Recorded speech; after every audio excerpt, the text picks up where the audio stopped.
নাটোরের private car ও ভ্যানের মুখোমুখি সংঘর্ষ, নিহত ১। নাটোরের বড়াইগ্রাম উপজেলার নাটোর-পাবনা মহাসড়কের কয়েনবাজার এলাকায় একটি প্রাইভেট কার ও ভ্যানের মুখোমুখি সংঘর্ষে হাসেন আলী ৫৫ নামের এক ভ্যানচালক ঘটনাস্থলেই নিহত হয়েছেন।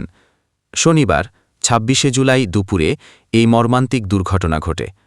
নিহত হাসেন আলী বড়াইগ্রামের জোয়ারি ইউনিয়নের কাটাশকোল গ্রামের মৃত আবু বাক্করের ছেলে। তিনি নাবিস্কো বিস্কুট কোম্পানির ডেলিভারি ভ্যান চালক হিসেবে কর্মরত ছিলেন। ঘটনার সময় তিনি বনপাড়া কয়েনবাজারে পণ্য সরবরাহের উদ্দেশ্যে যাচ্ছিলেন ও প্রত্যক্ষদর্শীরা জানান, কয়েনবাজার এলাকায় পৌঁছানোর আগে একটি প্রাইভেট কার ওভারটেক করতে গেলে বিপরীত দিক থেকে আসা একটি ভ্যানের সঙ্গে মুখোমুখি সংঘর্ষ হয়। সংঘর্ষের তীব্রতায় ভ্যানটি দুমড়ে মুচড়ে যায় এবং চালক হাসেন আলী ভ্যান প্রাণ হারান। ঘটনার সত্যতা নিশ্চিত করে বনপাড়া হাইওয়ে থানার ভারপ্রাপ্ত কর্মকর্তা ওসি ইসমাইল হোসেন জানান, পুলিশ ঘটনাস্থল পরিদর্শন করেছে। মরদেহ উদ্ধার করে প্রয়োজনীয় আইনগত কার্যক্রম প্রক্রিয়াধীন রয়েছে।